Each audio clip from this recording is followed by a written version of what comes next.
नमस्कार साथियों, स्वागत है आप सभी का अनअकैडमी पर। मैं हूं अंकित अवस्थी। कैसे हैं आप? होपफुली आप सभी लोग बहुत अच्छे होंगे, पढ़ने के लिए एकदम तैयार होंगे। और जैसा कि आप सभी को ध्यान है कि हम लोग आप लोगों के लिए जो सेशन लाते रहते हैं, उनमें आज का सेशन वर्ल्ड ज्योग्राफी का एक महत्वपूर्ण टाइटल है, जिसका नाम है ओशन करंट्स। हम आज के इस सेशन में आपको ओशन करंट्स डिस्कस कर रहे हैं, लेकिन इसके साथ साथ आपको यह भी बता दें कि जल्दी ही ओशन करंट्स के बाद में बस एक छोटा सा काम और बच जाएगा, और वो है इंपॉर्टेंट ग्रासलैंड्स का। जैसे ही ग्रासलैंड्स वाला काम पूरा होता है, हम तुरंत आपके सामने मेरे प्यारे साथियों इंडिया का मैप लाकर रख देंगे। ठीक है, तो चलिए शुरू करते हैं आज के इस सेशन को अपने तमाम साथियों के साथ में।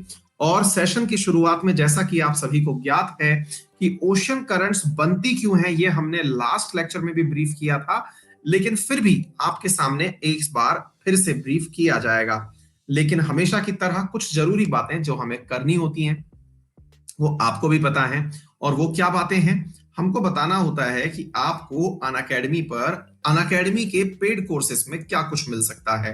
मेरे प्यारे साथियों, अनअकैडमी लाता है आप लोगों के लिए तमाम उन कोर्सेज को जो कि आपकी तैयारी के अंदर एकदम स्ट्रेटेजिकली बहुत ही महत्वपूर्ण सिद्ध हो सकते हैं। जैसे मैं आपको बताऊं मेरे प्यारे साथियों, आप लोगों के लिए अनअकैडमी पर क्या क्या चीजें उपलब्ध हैं, इधर देखिए। गेट सब्सक्रिप्शन ऑप्शन पर आप जाएंगे यूपीएससी के अंदर, तो आपको अनअकैडमी पर daily live classes, structured courses, unlimited access, जब तक चाहे जितना चाहे आप देख सकते हैं, लाइव टेस्ट और क्विजेस, ये तमाम चीजें आपको मिलती हैं अनअकैडमी पर। 100 से अधिक एडुकेटर्स की क्लासेस आपको मिलती हैं।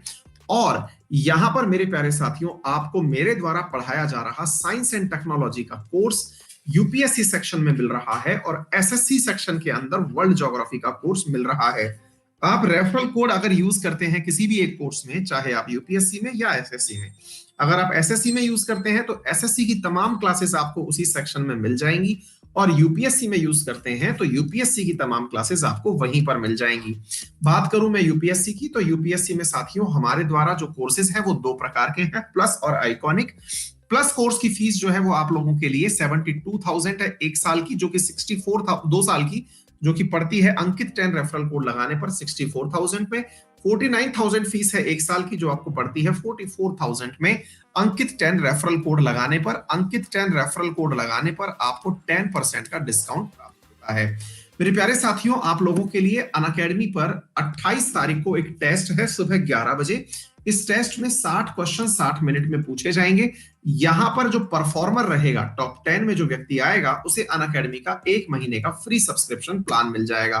मेरे प्यारे साथियों, ठीक इसी प्रकार से 20 और 21 तारीख को हम ला रहे हैं आपके लिए अनअकैडमी समिट 2.0, जिसको हिंदू ग्रुप जो है वो सपोर्ट कर रहा है। हिंदू के साथ मिलकर के ये समिट आयोजित की जा रही है, जिसमें भारत के अंदर आइकॉनिक स्पीकर, 70 से अधिक ब्यूरोक्रेट्स आपके लिए यूपीएससी की स्ट्रेटजी और जीवन जीने के तरीके के ऊपर डिस्कशन करेंगे। आप इस समिट के अंदर जरूर पहुंच सकते हैं रेफरल कोड अंकित 10 लगा करके। ये सबके लिए है, फ्री ऑफ कॉस्ट है, इसे आप ज्वाइन कर सकते हैं। अनअकैडमी पर मेरे द्वारा पढ़ाई जा रही सारी जानकारियां आपको मेरे टेलीग्राम ग्रुप t.me अंकित अवस्थी पर मिल सकती हैं।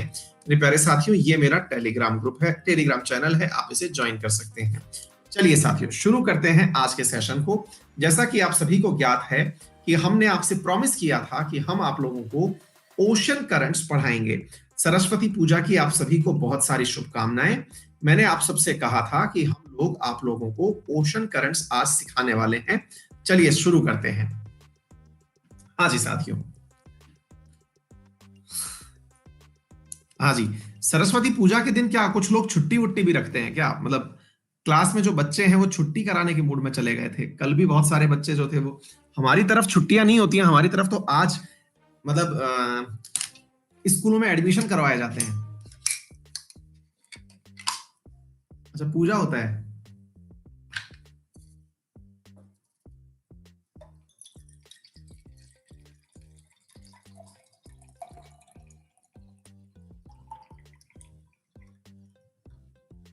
अच्छा, आज पढ़ाई की पूजा होती है, हाँ?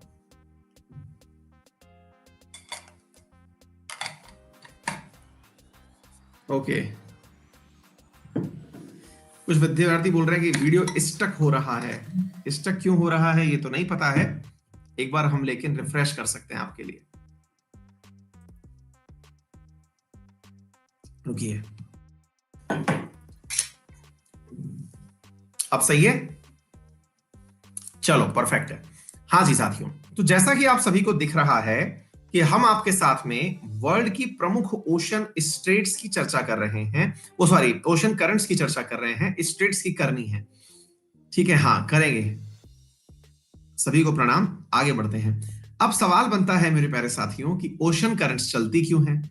मैंने आप लोगों को पहले भी बताया था, फिर से एक बार बता दे रहा हूं।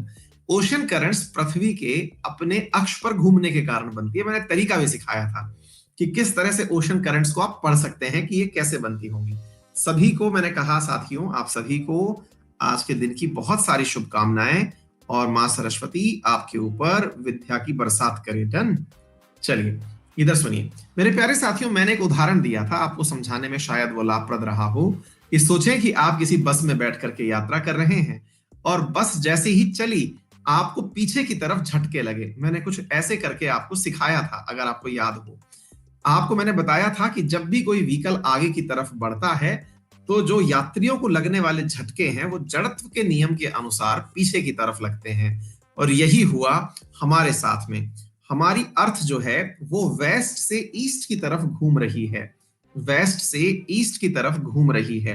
जैसे ही ये वेस्ट से ईस्ट की तरफ चलना शुरू हुई तो इस पर भरा हुआ पानी पीछे की तरफ टकराने लगा, पीछे की तरफ टकराने लगा। इस पर भरा हुआ पानी पीछे की तरफ टकराने लगा, पीछे की तरफ जब जाने लगा, चूंकि ये पानी धरती के बीचों बीच से टकरा रहा था और वहां पर थी स्थित इक्वेटर, इसलिए इस पानी की धारा को हमने इक्विटोरियल करंट नाम दिया। इसलिए इस पानी की धारा को हमने इक्विटोरियल करंट नाम दिया। क्या आपको इतनी बात समझ में आ रही है? क्या है इक्विटोरियल करंट? इक्विटोरियल करंट और कुछ नहीं, जो पानी पीछे की तरफ जाके टकरा रहा है वो इक्विटोरियल करंट कहला रहा है। ठीक बात है। अब एक बड़ा सवाल बनता है। बड़ा सवाल क्या बनता है कि सर ये जो इक्विटोरियल करंट्स आपने बताई हैं, ये पानी टकराना हमें समझ में आ गया है, लेकिन सर एक बात बताइए कि ये पानी कंटिन्यूटी में बहता हुआ आगे जाता है कि मुड़ के वापस आ जाता है? तो मेरे प्यारे साथियों, ये जो पानी है ये कंटिन्यूटी में ही आगे बहता हुआ जाता है, और जहां जहां इसे कॉन्टिनेंट मिलते हैं वहां पर ये टकरा जाता है। जब कॉन्टिनेंट मिलते हैं तो ये टकरा करके अपनी दिशा बदल लेता है। दिशा बदल करके, जैसे कि यहां पर जब ये नॉर्थ अमेरिका सॉरी साउथ अमेरिकी कॉन्टिनेंट से टकराया तो इसका एक हिस्सा नॉर्थ अमेरिका की तरफ चला गया और एक हिस्सा इसका साउथ अमेरिका में दक्षिण की तरफ चला गया। अगर मैं आपको यहां दिखाऊं तो ये वाला ओशियन आपको मालूम होना चाहिए, ये वाला ओशियन मेरे प्यारे साथियों एटलांटिक ओशियन के नाम से जाना जाता है। एटलांटिक ओशियन में ये वाली जो करंट आपको दिखाई दे रही है, ये वाली मेरे प्यारे साथियों आपके सामने ये वाली जो लाइन दिखाई दे रही है ये इक्वेटोरियल है। एटलांटिक ओशियन के अंदर ये वाली करंट ऊपर की तरफ निकल गई, ये नीचे की तरफ निकल गई। ये ऊपर नीचे बचने की जगह कई बार ऐसा भी होता है कि पानी अपनी ही दिशा में उल्टा भी लौट आता है। कई बार पानी ऐसा भी होता है कि अपनी ही दिशा में उल्टा भी लौट आता है।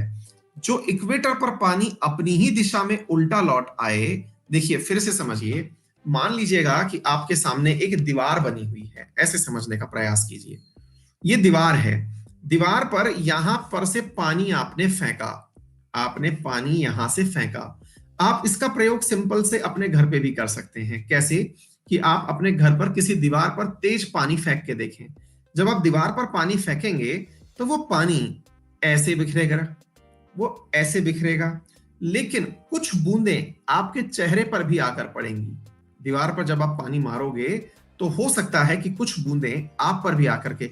अब एक कुछ विद्यार्थी बार बार बफर लिख रहे हैं, एक बार बता दीजिए कि क्या मैं आपको सही से सुनाई और दिखाई पड़ रहा हूं? क्या मैं आपको सही से सुनाई और दिखाई पड़ रहा हूं?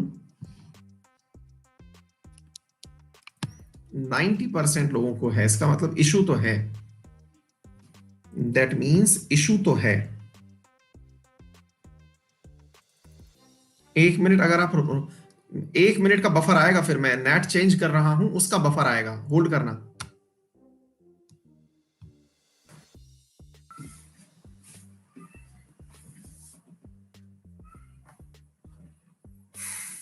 अब बता दीजिए।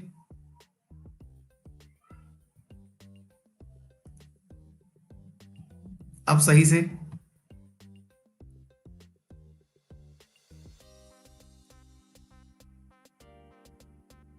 चलो अब ठीक है, अब सही है। ठीक है, आइए मेरे प्यारे साथियों। तो ये विद्यार्थी लिख रहे हैं सर ये छुट्टी वाले लोग हैं जो छुट्टी करवाना चाहते हैं।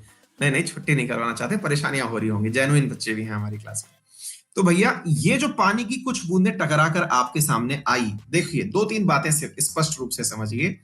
ये पानी आपने सोचो कि इक्वेटर के थ्रू फेंका था, तो आपने इसे इक्विटोरियल करंट नाम दिया। क्या नाम दिया? Equatorial current. किधर से किधर जा रही है? ईस्ट से वेस्ट की तरफ जा रही है। हर जगह हम इसको ऐसे ही पढ़ रहे हैं, ठीक है बेटा। अच्छा, ये जाकर के समझो कि ये कोई कॉन्टिनेंट था, अफ्रीका था कि ये अमेरिका था, साउथ अमेरिका था, वो छोड़ देते हैं फिलहाल के लिए, है ना। ये किसी कॉन्टिनेंट पर टकराई, टकरा करके ये लाइन ऊपर की तरफ चली गई, ये लाइन नीचे की तरफ चली गई, अर्थात यहां से ये ऊपर की तरफ चली गई तो नॉर्थ नॉर्थ की तरफ चली गई, ये नीचे की तरफ चली गई तो साउथ की तरफ चली गई। एक इस इक्वेटोरियल करंट के अपोजिट भी बन करके आई, जिसे हम इक्वेटोरियल काउंटर करंट कहते हैं। काउंटर का मतलब होता है विपरीत, है ना। तो इसको हमने क्या नाम दिया? Equatorial counter current. ये हर जगह बन रही है, अभी मैं दिखाऊंगा आपको। तो उम्मीद है आपको north current, south current, equatorial current, counter current, ये तमाम बातें समझ में आ गई होंगी। जरा देखिए, जरा इस फोटो को देखिए और बताइए क्या आपको मेरी बात समझ में आ रही है? मैंने क्या कहा, पहचानिए।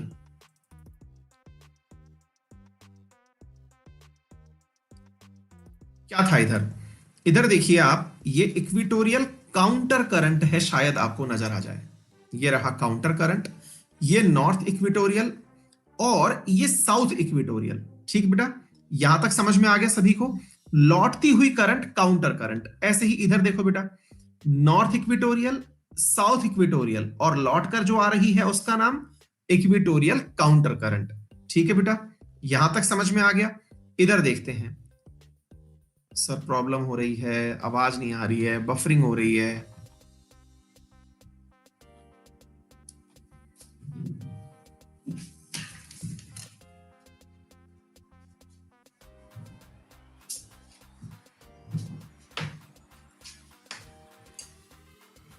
मैं तीसरा प्रयास केवल लगा के कर रहा हूं, अगर अब भी सही नहीं हुआ ना, वाकई में छुट्टी कर दूंगा मैं। पढ़ाने नहीं दे रहे हो यार। अभी मैं केवल लगा करके थर्ड चीज ट्राई किया हूं, अगर अब भी सही नहीं हुआ,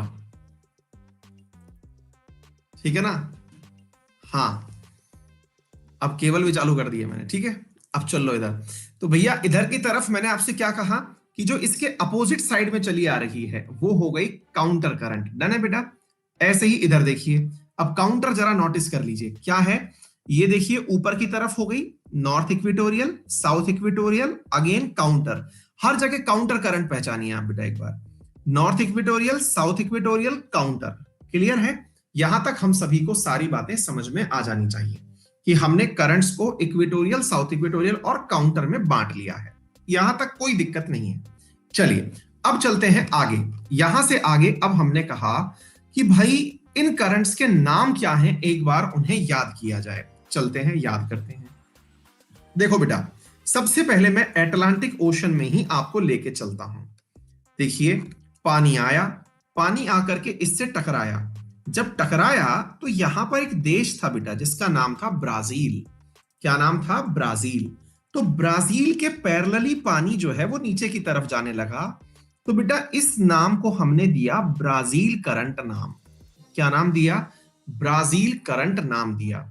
ये जितने भी रेड कलर में मैंने आपको करंट दिखा रखी हैं बेटा, ये रेड कलर आपको बता रहा है कि ये गर्म जलधाराएं कहलाएंगी। कैसी जलधाराएं कहलाएंगी?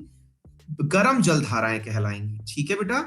और जो आपको ये ब्लू कलर की दिखाई दे रही हैं, ये मेरे प्यारे साथियों ठंडी जलधाराएं कहलाएंगी।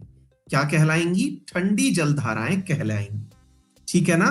अच्छा, ऐसे ही इधर की तरफ देखिए, ये गरम, ये ठंडी, ये ठंडी, ये गरम। उम्मीद है आपको मेरी बात समझ में आ गई हो। ठीक है ना? इसके बाद में मेरे प्यारे साथियों, जो ब्लैक कलर में मैंने दिखा रखी हैं, ये आपको लॉन्गिट्यूड्स के पैरेलल चलती हुई करंट्स दिखाएंगी। अर्थात जो मतलब लैटिट्यूड्स के पैरेलल, जैसे इक्वेटर के पैरेलल चलती हुई करंट है, या फिर नीचे की तरफ जो अंटार्कटिक सर्कल है उस पर चलती हुई करंट है, वो यहां पर आपको दिखाई देंगी। उम्मीद है आप लोगों को ये बात समझ में आ गई। यार फिर से आप लोग बफर बफर लिख रहे हैं, अब इलाज नहीं है सर हमारे पास। फिर से बताइए।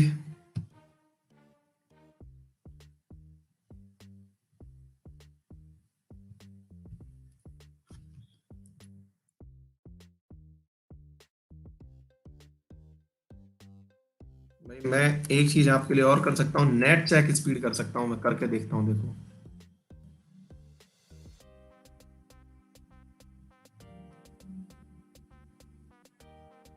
बाकी तो भैया मेरे हाथ में कुछ है नहीं, वो भी सब सही चल रहा है भाई।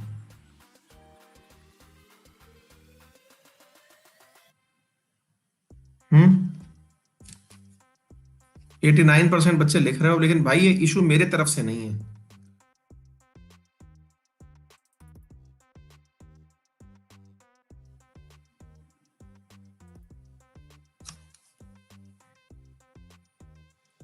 देख मुझे भी रहा है, पर मैं करूं क्या, आप मुझे बताइए।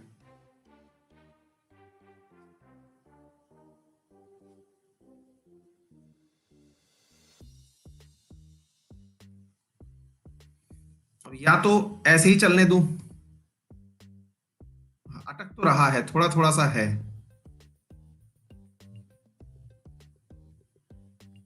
चलने देते हैं थोड़ा सा, मतलब मैं ही तो नहीं दिखूंगा, मेरी आवाज तो आ रही होगी ना।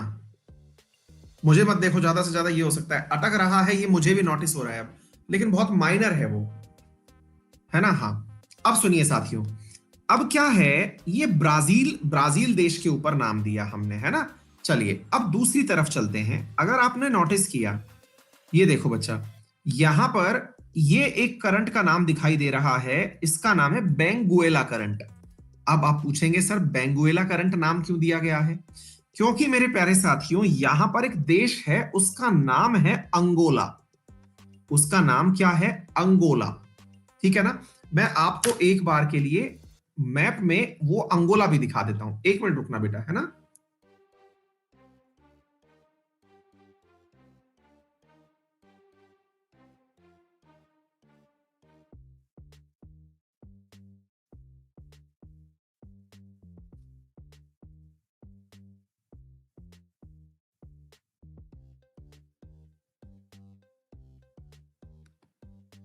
नामीबिया के जस्ट ऊपर है अंगोला। एक सेकंड बस, यार ये जिफ इमेज क्यों आ जाती है? क्या है कि हर चीज के पीछे कोई ना कोई लॉजिक है, और वो लॉजिक जो है ना, वो हम आपके सामने दिखाना तो चाहते हैं, पर प्रभु करें क्या, अब भी फंसे हुए हैं।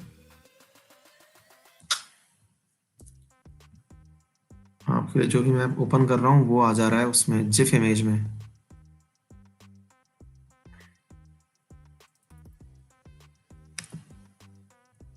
ये वाला हो जाए क्या पता, हो जाएगा ये वाला।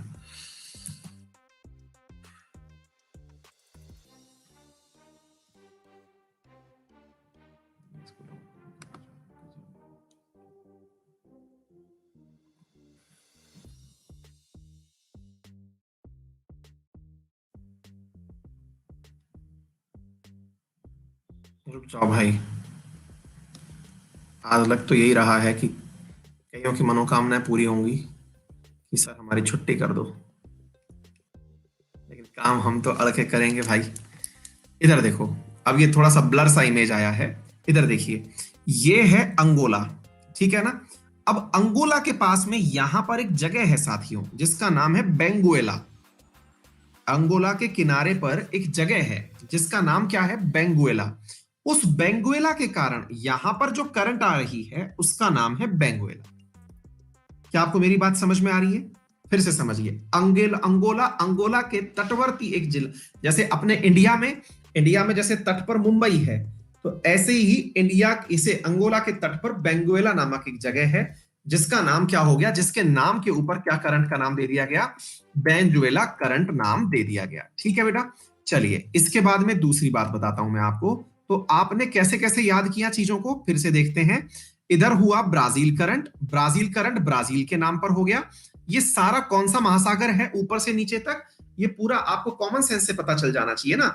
ये नॉर्थ अमेरिका, ये साउथ अमेरिका, ये अफ्रीका, तो इनके बीच में क्या हो गया, अटलांटिक महासागर। तो हम लोग साउथ अटलांटिक की बात कर रहे हैं, तो ब्राजील और बेंगुएला। अब सवाल बनता है, ब्राजील गर्म क्यों है और बेंगुएला ठंडी क्यों है ना? एक बहुत बेसिक सा सवाल बनता है। क्या है मेरे प्यारे साथियों, कि ये सर्वाधिक गर्म क्यों है और ये गर्म क्यों, ये ठंडी क्यों है, इसके पीछे रीजन समझो। देखो बेटा, नीचे की तरफ जब हम चल रहे हैं, तो नीचे की तरफ ब्राजील पर पहुंचे। ब्राजील पर पहुंच करके हमने नीचे क्या देखा, कि नीचे भी पानी बहने लग रहा है। पानी बहने लग रहा है बिल्कुल वैसे ही जैसे कि हम लोगों ने अभी इक्वेटर का पानी देखा था। जैसे अंटार्कटिका के पास भी पानी यूं चल रहा था, यूं चल रहा था, फिर उसका काउंटर भी बना होगा, तो उसका काउंटर भी चल रहा था। ये देखिए, अंटार्किन सरकमपोलर पानी चल रहा था। तो मेरे प्यारे साथियों, ये नीचे तो था ठंडा पानी। ठंडा पानी क्यों? क्योंकि ये यहां पर अंटार्कटिका से आ रहा था। ऊपर की तरफ इक्वेटर पर था गर्म पानी। तो देखो, ऊपर से गर्म पानी, नीचे से ठंडा पानी, है ना?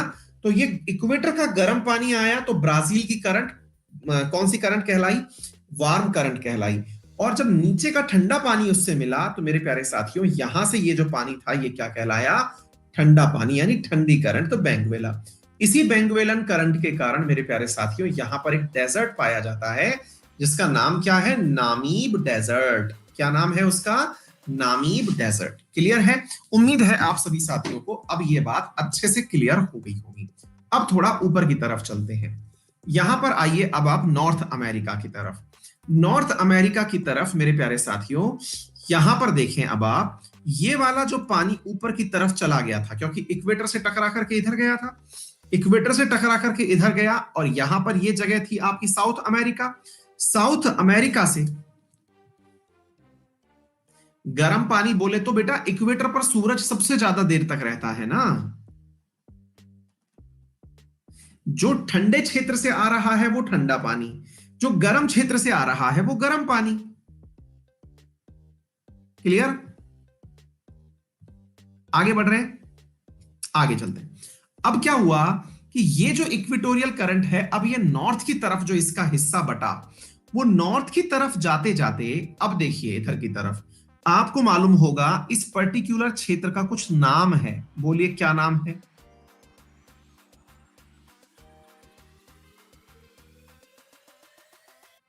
Gulf of Mexico. बहुत बढ़िया। ये वाला क्षेत्र का कुछ नाम है,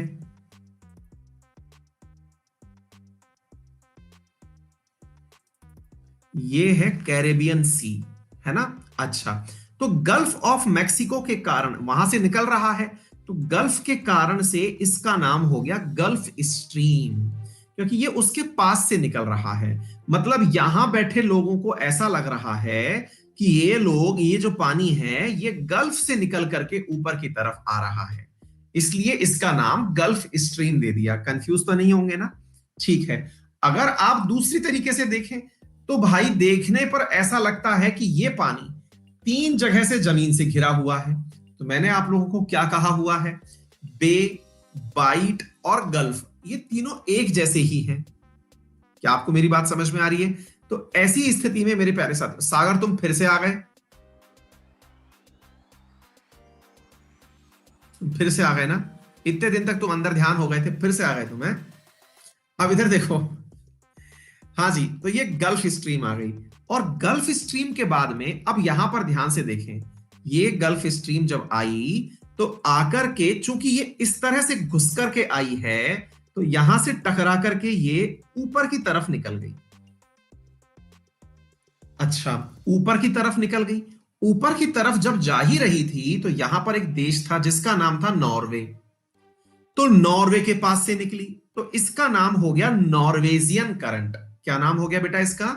नॉर्वेजियन करंट हो गया। क्या आपको मेरी बात समझ में आ गई? दोबारा देखिए, गल्फ स्ट्रीम, गल्फ स्ट्रीम अगर बहुत तेज आती तो पानी को ऊपर तक ले जाती। कहां तक?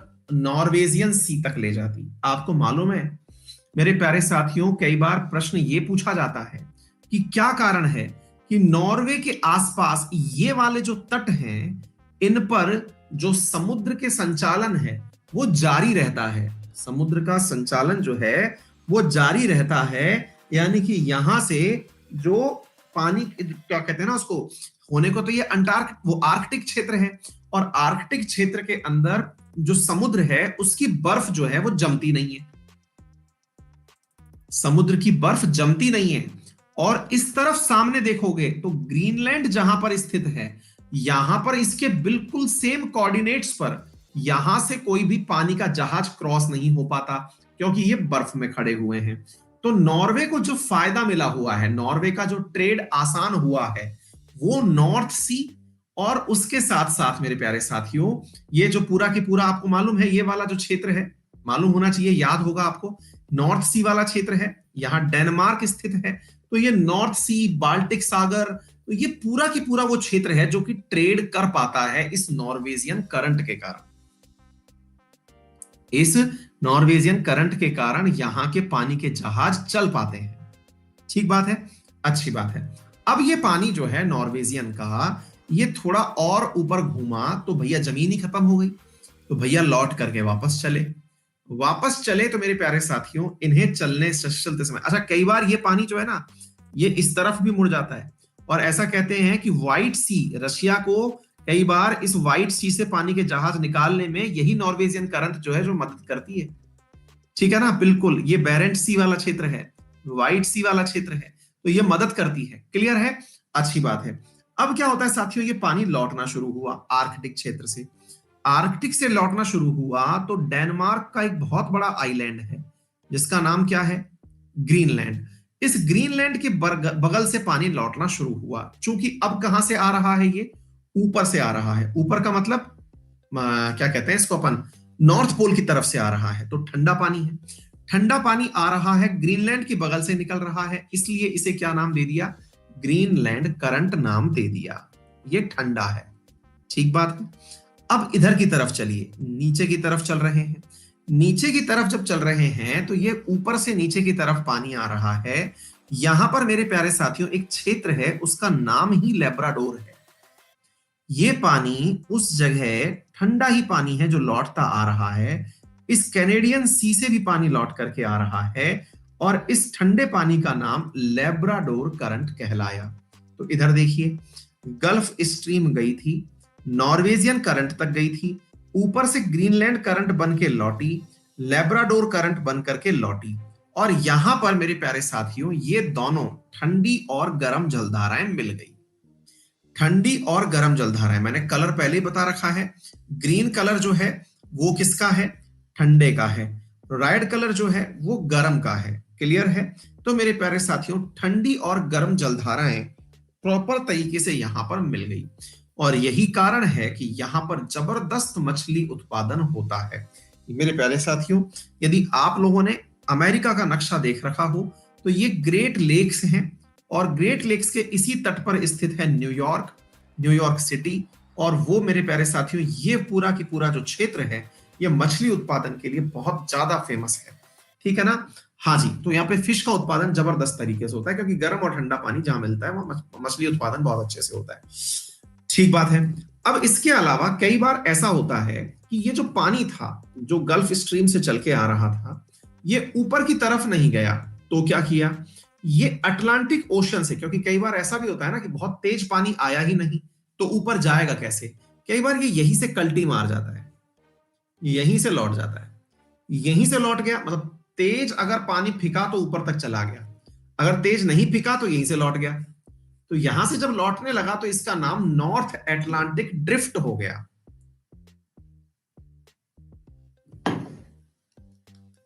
इसका नाम क्या हो गया? नॉर्थ एटलांटिक ड्रिफ्ट हो गया। ठीक है?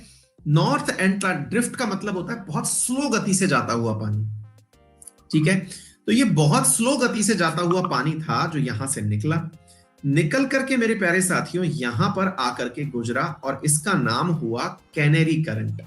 क्या नाम दिया गया? कैनेरी करंट इसका नाम दिया गया। कैनेरी करंट अगेन मेरे प्यारे साथियों जब यहां पहुंचती है तो ये नॉर्थ इक्वेटोरियल में शामिल हो जाती है। उम्मीद है आप सभी साथियों को ये बात अच्छे से समझ में आ गई होगी कि दिशाओं का ज्ञान किस प्रकार से हुआ जरूरी है। ठीक है ना? हाँ जी, क्लियर? किसी को कोई भी दिक्कत हो तो प्लीज बताएं।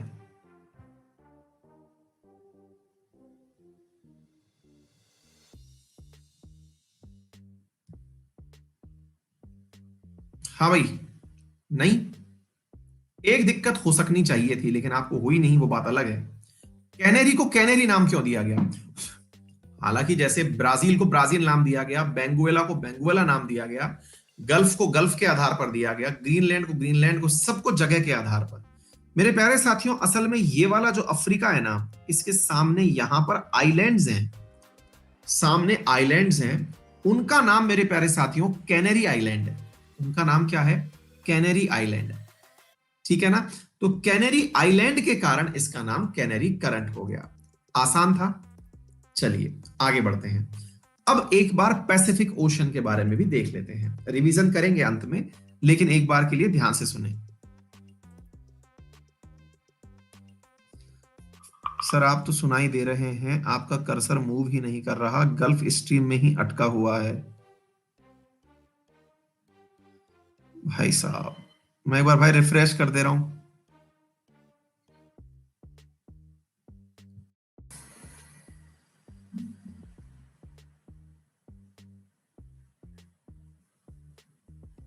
अब सही है भाई? देखिए मैं मेरी तरफ से जो कर सकता हूं मैं सारे प्रयास कर चुका हूं, इंटरनेट बदल चुका हूं, केबल लगा चुका हूं, 4 बार रिफ्रेश कर चुका हूं।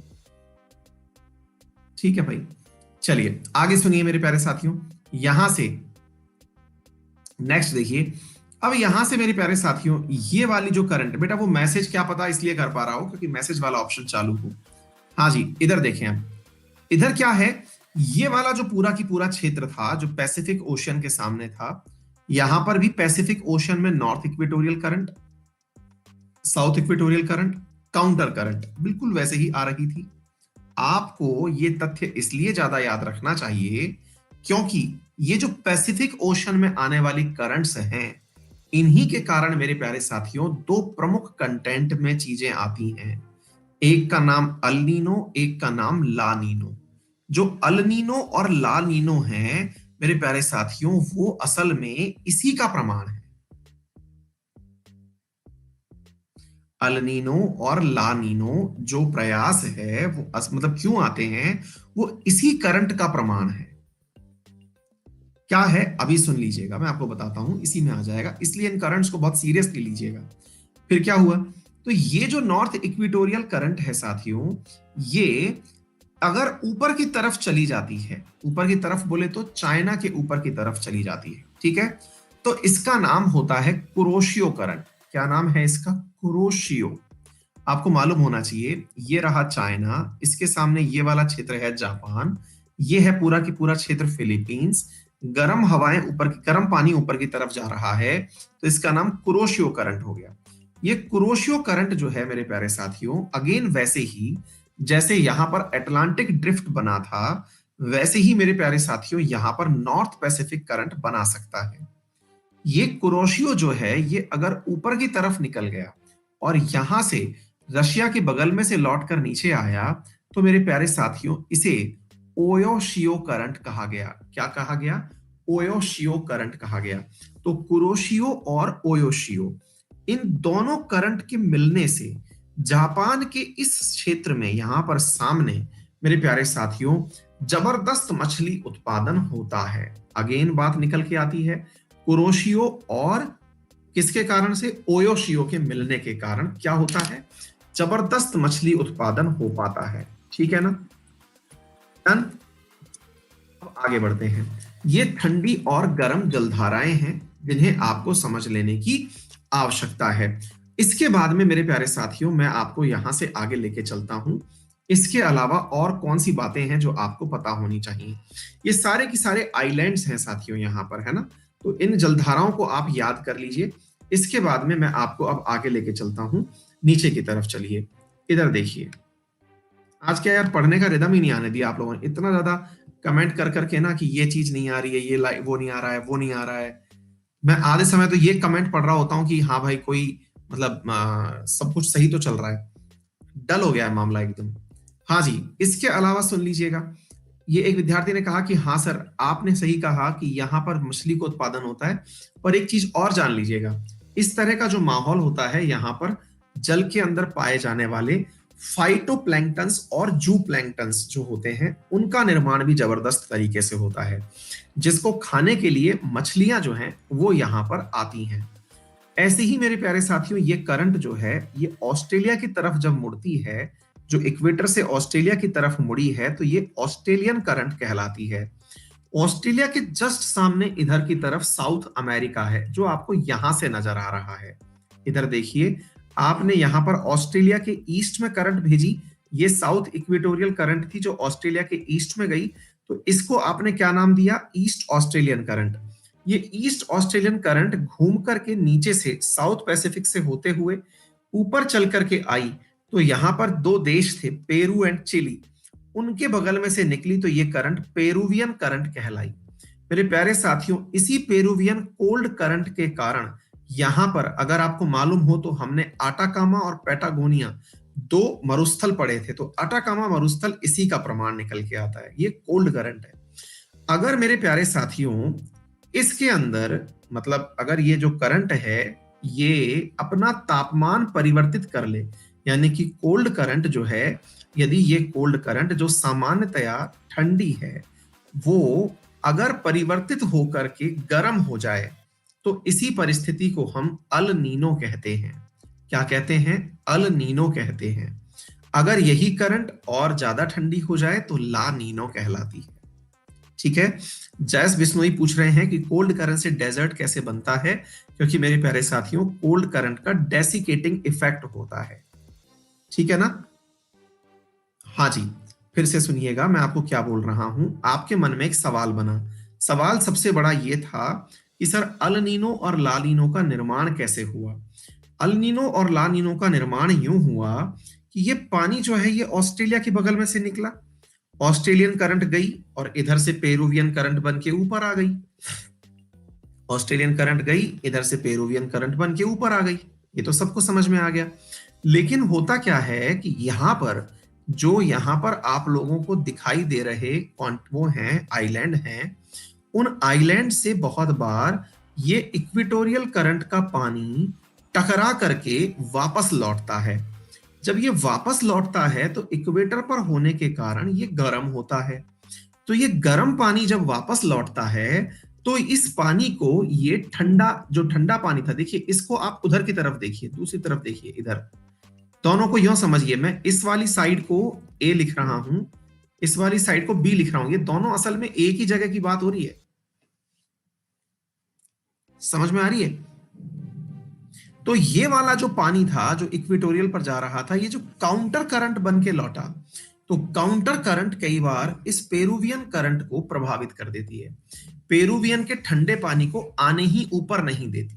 जब ये पानी ऊपर नहीं आ पाता, तो ये ठंडा पानी गर्म पानी से मिल जाता है, और मिलने के कारण यहां पर सामान्यतया मछली उत्पादन बहुत प्रभावित होता है, अच्छा होता है। लेकिन जब ये ज्यादा गर्म पानी नीचे की तरफ चल देता है, तो ये पूरा की पूरा मानसून को, भारतीय मानसून को प्रभावित करता है। ठीक है भाई, मुझे आज यहीं रोकना पड़ेगा। I am not feeling well. Thank you.